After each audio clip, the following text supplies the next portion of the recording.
If you're like me, you probably enjoy reading the 11th chapter of the book of Hebrews. That's a chapter that has all the men and women of faith. I mean, these men and women that just jump off the pages and you think, these are heroic people. These are extraordinary people. These are really special saints of old. And you read that and you say, these people are so other than we are. I couldn't possibly be a person like the person of Hebrews chapter 11. I mean, they are special Christians. I mean, they're just beyond and above everything that I possibly could be.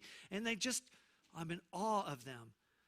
But when we get to verse number 34 of the chapter 11 of the book of Hebrews, we see this little phrase that says, out of weakness we're made strong. And I think, hey, I understand weakness. I get that part. I understand being weak. And if a weak person from God's strength can be made strong and do great things for God, hey, I could be that kind of person. You could be that kind of person. We could be the kind of person that actually does the right thing for the right reason at the right time with the right motives. I could be just like that person out of Hebrews chapter 11. Out of weakness, we're made strong. Jason Low-Baxter wrote about this. He says, we must look at them again. If they were indeed weak humans like ourselves, then shouldn't you and I become like them? Yes, we may, but how?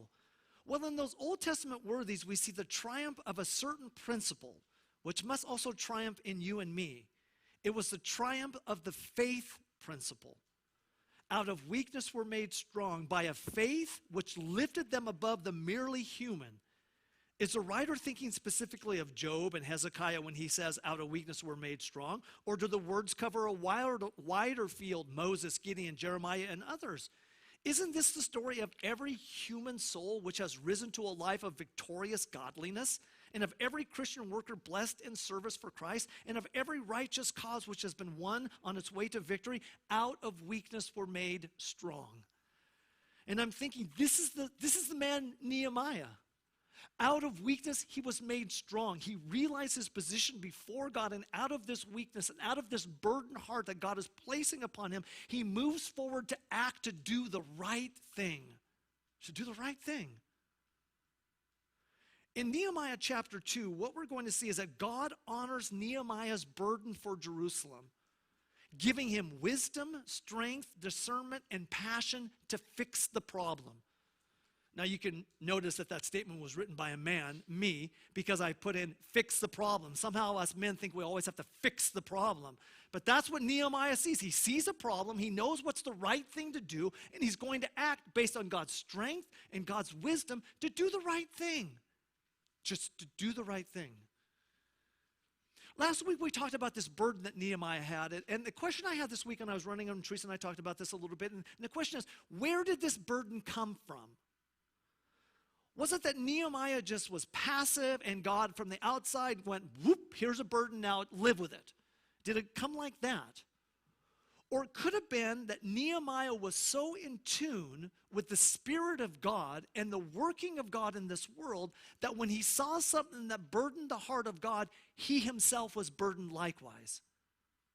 I don't know, maybe it's both. Maybe one flows out of the other. But it seems that whatever this cause was, he had this intense burden to do the right thing for his people, the right thing for the city of Jerusalem.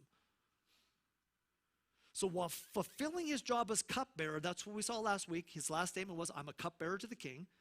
So while fulfilling his job as cupbearer to the king, Nehemiah mentions that burden now to the king, what he's been burdened about. Look with me in verses 1 through 8. So just turn on your device, open your Bible, whatever the case may be. Chapter 2, Nehemiah, verses 1 through 8. In the month of Nisan, in the 20th year of King Artaxerxes, when wine was before him, I took up the wine and gave it to the king. Now I had not been sad in his presence. And the king said to me, why is your face sad, seeing you're not sick? This is nothing but sadness of heart. And then Nehemiah says, then I was very much afraid. And you're kind of wondering, why would it be wrong to be sad? We'll talk about that in just a second. I was very much afraid. I said to the king, let the king live forever. Why should not my face be sad when the city, the place of my father's graves, lies in ruins and its gates have been destroyed by fire?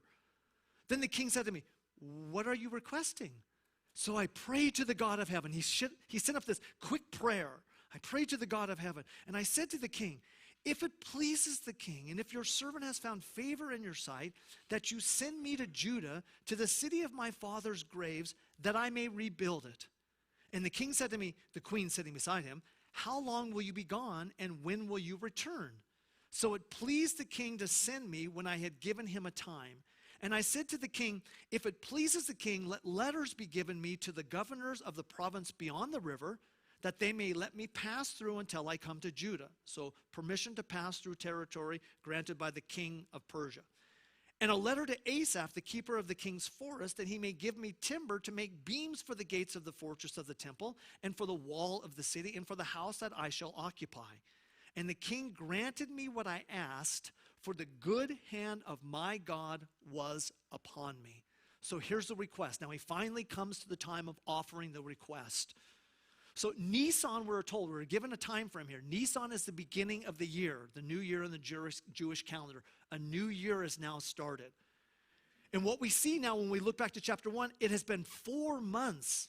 It's been 4 months since Nehemiah received the news about Jerusalem. So for 4 months, he's been thinking about this. He's been praying about this. He's been planning in his mind what he can do to help the city, to do the right thing for the city of Jerusalem.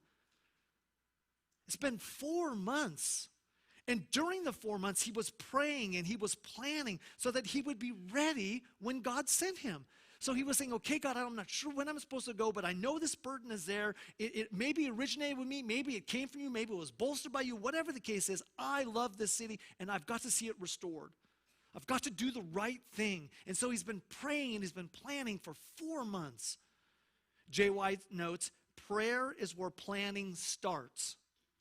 Prayer is where planning starts. You need to plan something, don't sit down and write a list, pray first. Like Nehemiah, he prayed for 4 months until he began this planning process that we're going to read about later on. See, when we wait on the Lord in prayer, we're not wasting our time. We think we ought to be out there doing something. No, you're investing your time. It's not a waste of time to wait on the Lord in prayer, waiting for God to give the right moment at the right time so that we can move forward with the right motivation. It's not wrong to wait on God in prayer. We think, oh, but I should be doing something right now. Sometimes we just need to wait until we have direct guidance from God on what we're supposed to do. In 1 Corinthians 15:58, therefore, my beloved brothers, be steadfast, immovable, always abounding in the work of the Lord, knowing that in the Lord your labor is not in vain, and prayer is part of labor. Pray, wait on God. When you have the confirmation, then move forward. That's what Nehemiah was waiting on. He's waiting for that confirmation to move forward. So over the 4 months, he did his job as required of him as a cupbearer, not being sad in the presence of the king. The whole 4 months. But this day is different. This day he's doing something different than he did the other 4 months. This day is different. Now he lets his emotions show through. Proverbs 15:13 says, a glad heart makes a cheerful face, but by sorrow of heart the spirit is crushed. And that was Nehemiah. And the king recognized something's off with you today. You're not sick. What's wrong? It could only be a sadness of your heart. It's coming out. You ever notice that? When you have a sad heart, it comes across. I mean, we can see it in our relationships with other people. It's obvious when one is saddened in the heart. It appears Nehemiah wanted the king to notice his sadness. He'd waited 4 months. He wasn't sad at all in those 4 months. But on this day, he chose to be sad. So it appears he wanted the king to see his sadness so the king would ask. See, when a person acts according to God's will, others will take notice. They'll see it. If we're acting according to God's will, they'll take strength and courage from us as well. People will notice it. Benjamin Disraeli, British Prime Minister, said, the greatest secret of success in life is for a person to be ready when their opportunity comes. That's Nehemiah. He's ready now. He's waiting for the opportunity to do the right thing for the city of Jerusalem. He can't wait. He's exposing himself to a considerable amount of danger by being sad in the presence of the king. And you say, what's wrong with being sad in the presence of the king? Remember, he's a cupbearer. What's a cupbearer do? Taste the wine or the food for poison before giving it to the king. He also gave counsel and helped out to the king and things like that. But his main job was to make sure the king's not poisoned. So if you think it like this, George Williams notes, Eastern monarchs being in daily dread of poison, any appearance of agitation in the cupbearer would be regarded as especially suspicious. So him being agitated, the king could think, hey, maybe he's trying to poison me here. So he said, I was very afraid when the king noticed his sadness. I was really afraid about. That's the concern, that the king could think maybe you're part of a plot to assassinate him. But see, Nehemiah was willing to take the risk. He chose that day to be sad. And he hadn't been over 4 months, but now on this day. So he says, I'm willing to take the risk because this is an important thing. The rightness of what I want to do in Jerusalem is a good thing. I'm willing to take a risk. Jean Francois de Paul said, what is necessary is never a risk. We are so risk averse in our country today. We can't take any risks. Life is full of risks. There's always a risk. You took a risk when you drove here today. But we seem to be so adverse to any kind of risk. We want to minimize every kind of risk there is. But listen, whatever is necessary is never a risk. Or as Hudson Taylor said, unless there is an element of risk in our exploits for God, there is no need for faith. Taking a risk. Standing out. Having people notice. He could be behind this careful approach. He's trying to discern God's will. Is the time right, too? He's trying to see, is the king going to allow him or not? Maybe it's later. He's not quite sure. He's hoping this is the time. He wants to move forward. Now, the city had lain in ruins for almost 150 years since Nebuchadnezzar destroyed the city of Jerusalem and destroyed the temple. They went off into captivity for 70 years. They've been back out of captivity for about 90 years.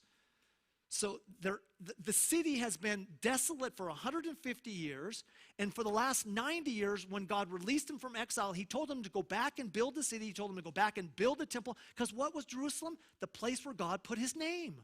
He's placed his name over Jerusalem. It was an important city for God. He told them to go back and rebuild it, and for almost 90 years, nothing has happened.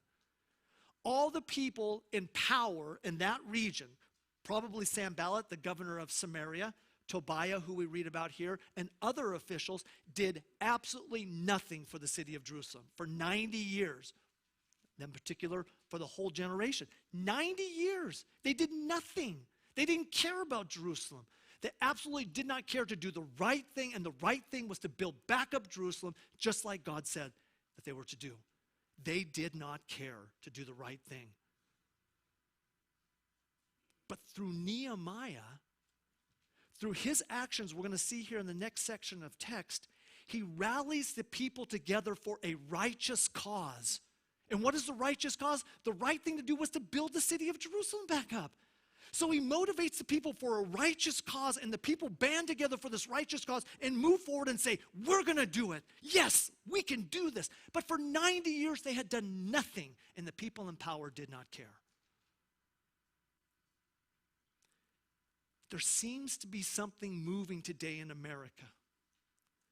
There seems to be a righteous movement that's happening today in America. It doesn't mean that everyone that's involved in this righteous movement is a Christian. It means that what they're desiring are right things. In other words, things that God desires. Things like the right to life, the right to liberty, the right to private property, understanding authority, the necessity of laws, the enforcement of laws, and religious liberty, just to name a few. There seems to be a movement in America forward on these things that are right things, a righteous movement that's moving. We have had far too long the people in power who are corrupt to the core, who could care nothing about what the right thing is. And they have been leading this nation, and they could care less what is right. But now there seems to be a righteous movement coming about. I've felt it. Remember I've said it seems like God is lifting his hand? It's true. Maybe we could see it a different way.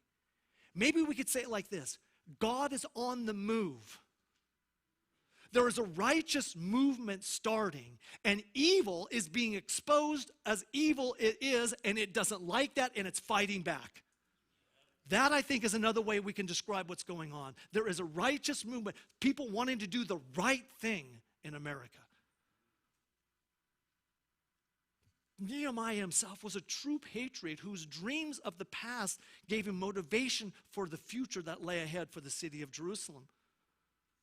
United States Ambassador to the United Nations, Adlai Stevenson, said about patriotism, it's not a short and frenzied outburst of emotion, but the tranquil and steady dedication of a lifetime. And that's Nehemiah. He knew that the right thing to do was to build back up the city of Jerusalem so that the temple of God could be rebuilt. Remember again, salvation comes from the Jews. Salvation was to flow out of the Jews.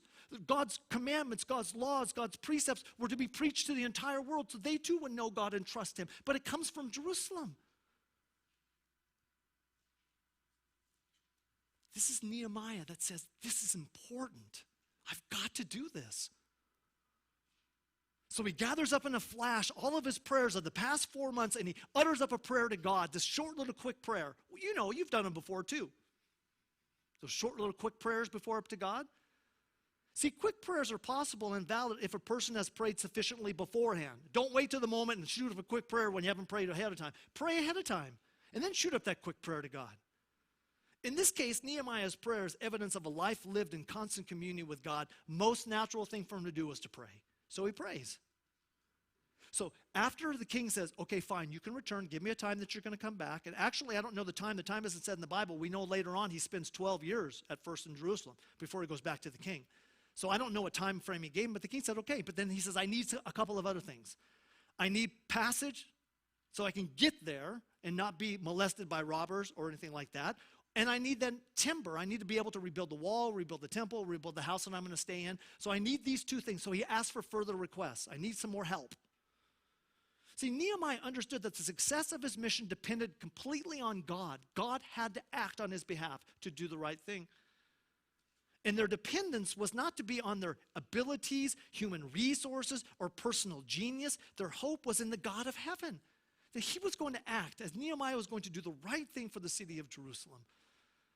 So he says, give me an escort of the king's men. Give me some of your men to escort me to Jerusalem. Now, Ezra did not take a king's escort.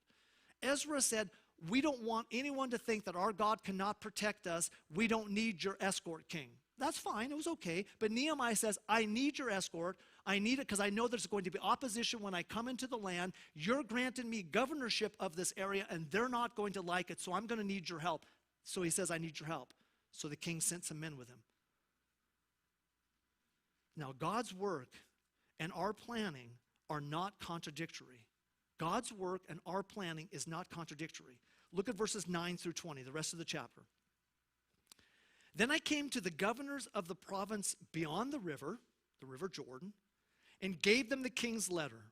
Now the king had sent with me officers of the army and horsemen, but when Sanballat the Hornite and Tobiah the Ammonite servant heard this, it displeased them greatly that someone had come to seek the welfare of the people of Israel. Listen to that statement. They were ticked off that someone cared about Israel. In other words, they had been abusing Israel this whole time and taking advantage of them from their position of power. They could care less about Israel. They were displeased when they found out that someone cared about Israel. That tells you the content of their hearts. So I went to Jerusalem and was there 3 days, just like Ezra, he kind of took a break after his traveling. Then I arose in the night, I and a few men with me, and I told no one what my God had put into my heart to do for Jerusalem. There was no animal with me but the one on which I rode. Could be a donkey, could be a horse, we're not quite sure, it doesn't say. I went out by night by the valley gate, that's on the southwest corner of the city, to the dragon spring, so he's moving eastward, and to the dung gate, which is the bottom southeast corner of the city of Jerusalem, the dung gate. It's called the dung gate, we found out, for this reason. It was the lowest gate of the city, and every time it rained, all of the refuge and trash flowed out of that gate. That's why it was called the dung gate, or the refuge gate.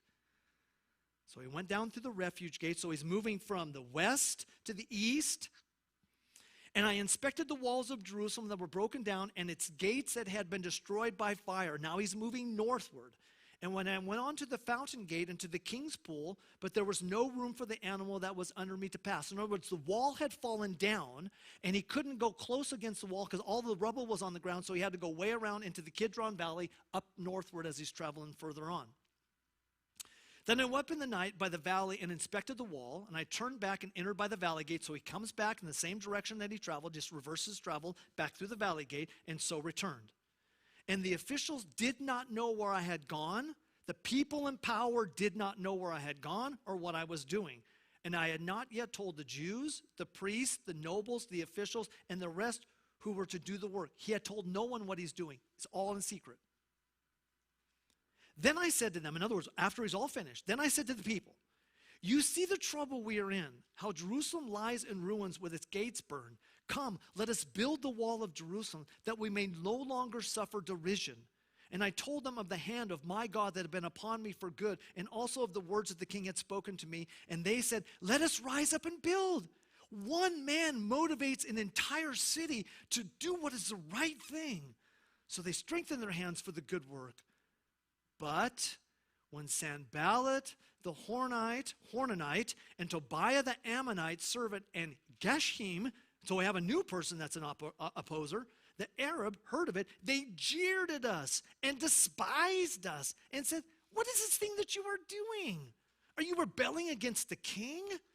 Then I replied to them, the God of heaven will make us prosper, and we his servants will arise and build, but you have no portion or right or claim in Jerusalem. It's a pretty blunt statement. So he does a reconnaissance. He needs to gather information. It's what he's trying to do.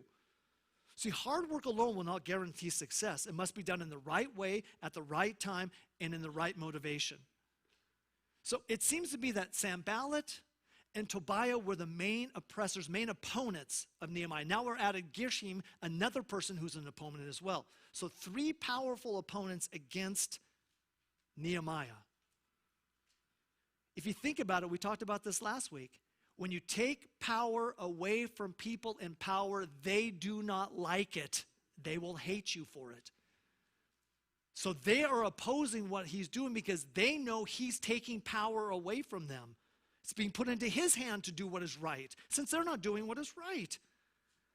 Later on, we read about Sanballat and Tobiah. And actually, Tobiah has A-H at the end. It's a shorter name for Yahweh, so it seems to have some sort of a connection to Yahweh.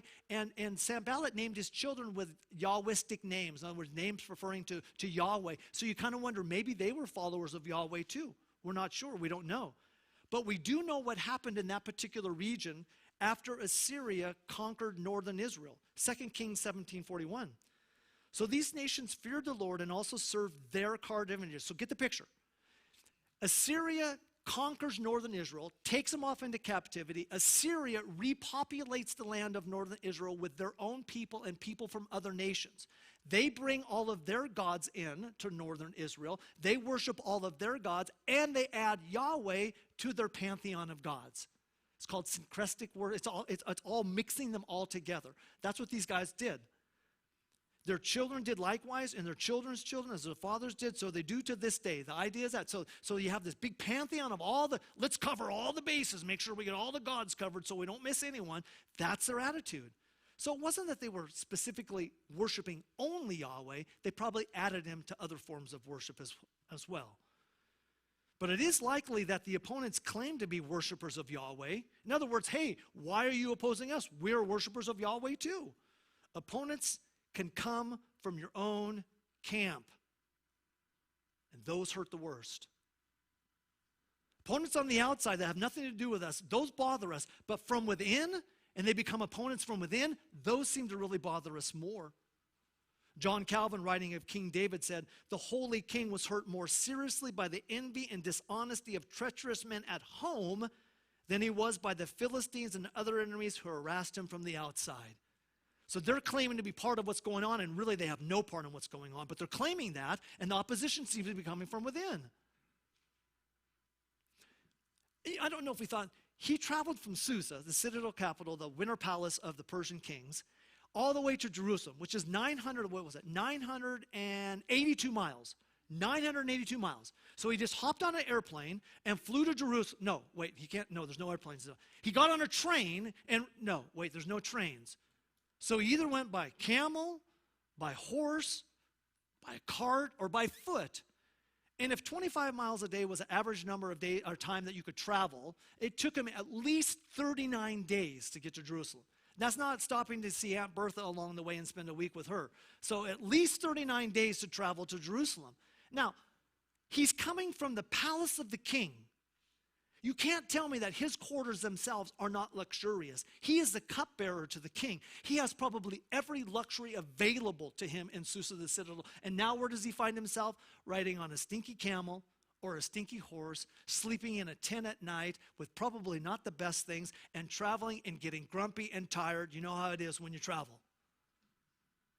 Why? Why would he do this?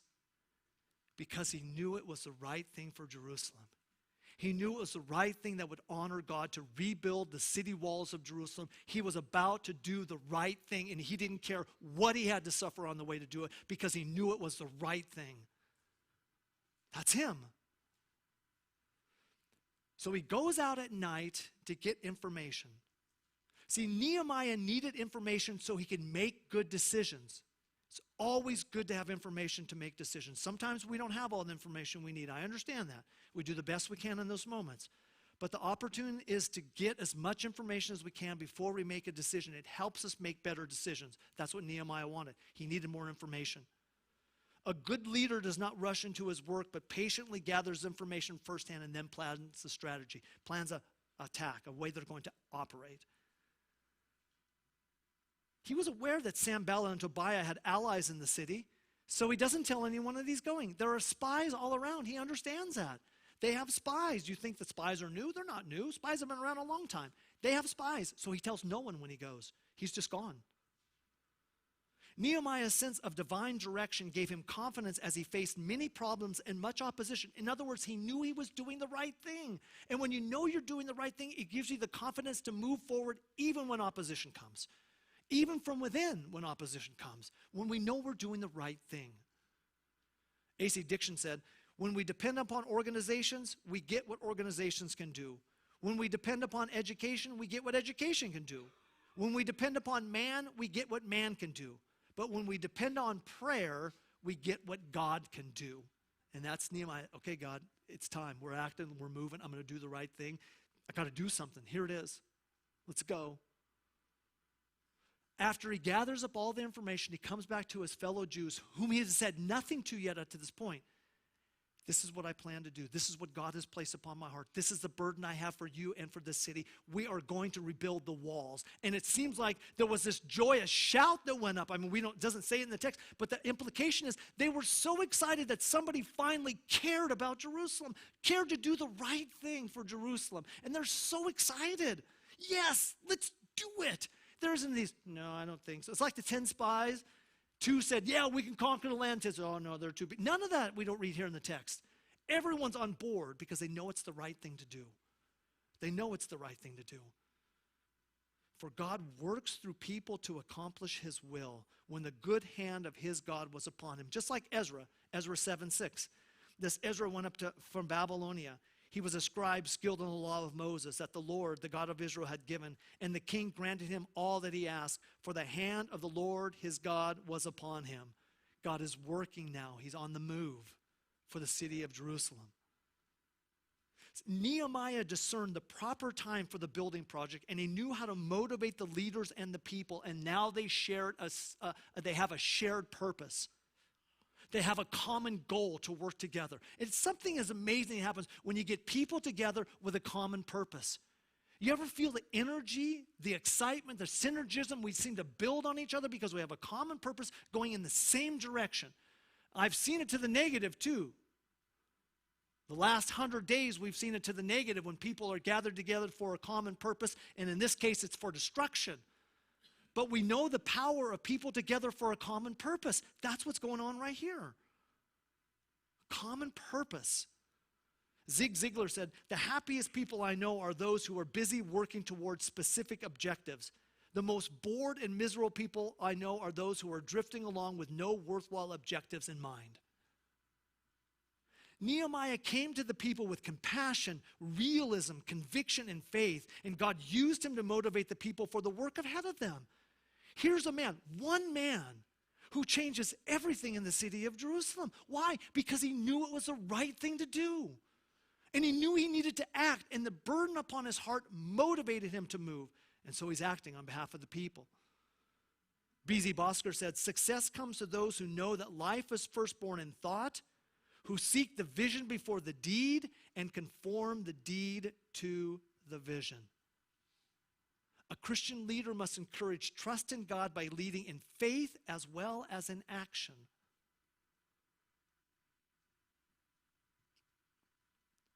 What do you do with the spies? They found out.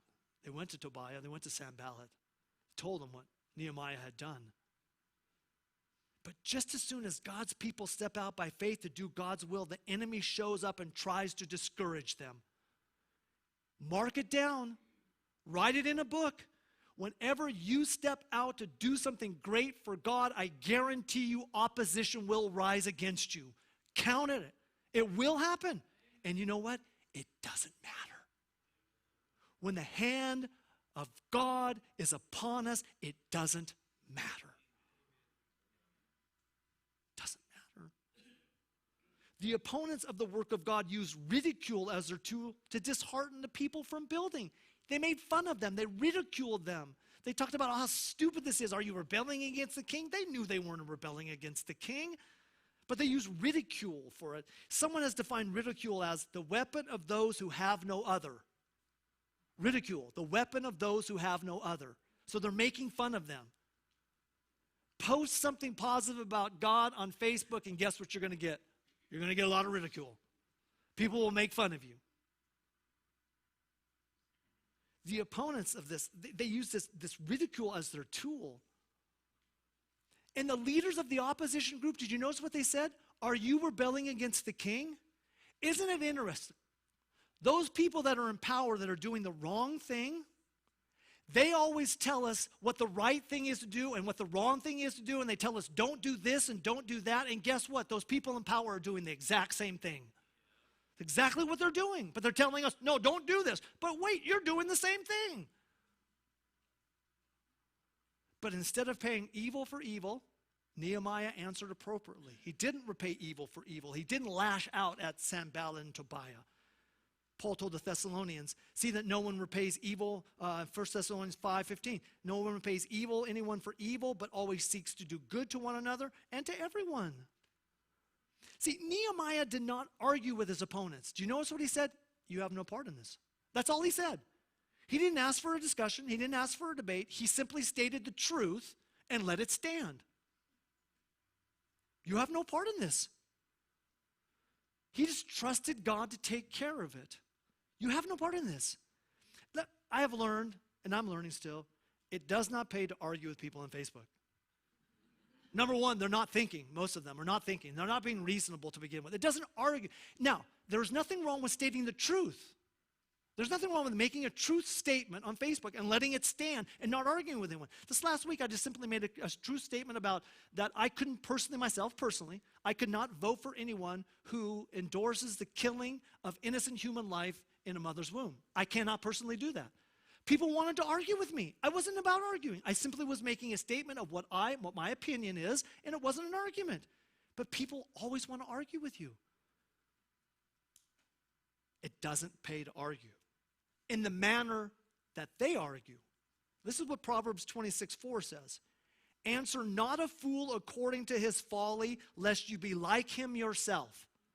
So the way that they're arguing with you, the way that they're attacking you, the way that they're ridiculing you, we don't answer in that kind. We don't answer a fool according to his folly, the way that he's doing it or she's doing it. It doesn't mean that we don't answer or speak the truth, but we're not going to argue the way that they're arguing. That's not the way we're supposed to do it. In fact, the next verse, Proverbs 26:5, says this. Answer a fool according to his folly, lest he be wise in his own eyes. And you're saying, wait a second, that seems to be a contradiction. No, the first one is we don't answer the way that they're arguing. We answer in a truth. We answer in a way that's loving and kind and not arrogant and humble. That's the way that we answer back to them. We don't answer in kind, but it doesn't mean we don't tell them the truth. How else can they grow if they don't know the truth? So Nehemiah is denying his opponents any civil, legal, or religious rights in Jerusalem at all. He's saying you have no part in this. Kind of the same thing that Ezra has told the people there. Ezra 4:3. But Zerubbabel, Jeshua, and the rest of the heads of the fathers' houses in Israel said to them, you have nothing to do with us in building a house to our God. But we alone will build to the Lord, the God of Israel, as King Cyrus, the king of Persia, has commanded us. You have no part in this. No religious right, no civil right, no legal right in this. But we see Nehemiah as a humble servant, trusting God, willing to act, carefully planning his project, and wisely sharing his vision with the people. And that true faith in God brings a calmness to the heart that keeps us from rushing about trying to do in our own strength what only God can do. Richard Rohr said, the greatest enemy of faith is not doubt. The greatest enemy of faith is fear. I love the shirt my wife got. Faith over fear. Excellent shirt.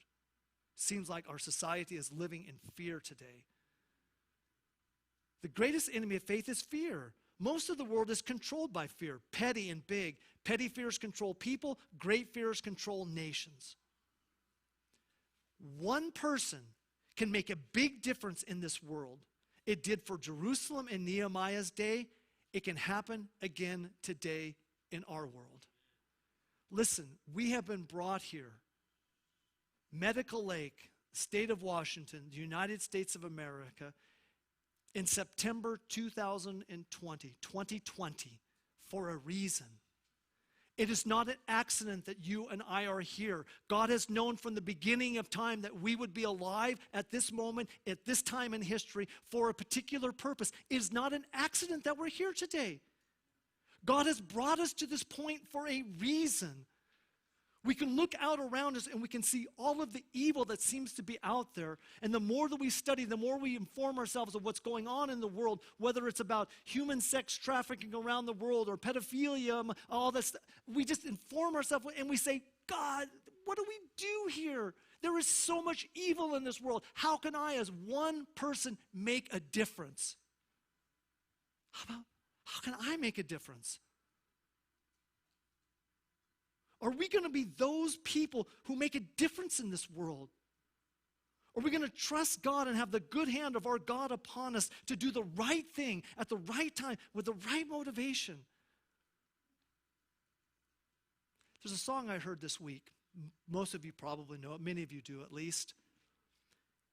And I'm thinking about Nehemiah doing the right thing. And I'm thinking about how one person started a righteous movement in Jerusalem. One person started a righteous movement in Jerusalem to do the right thing for God, and that is to put God's name back in Jerusalem on the temple that he had instructed his name to be placed upon.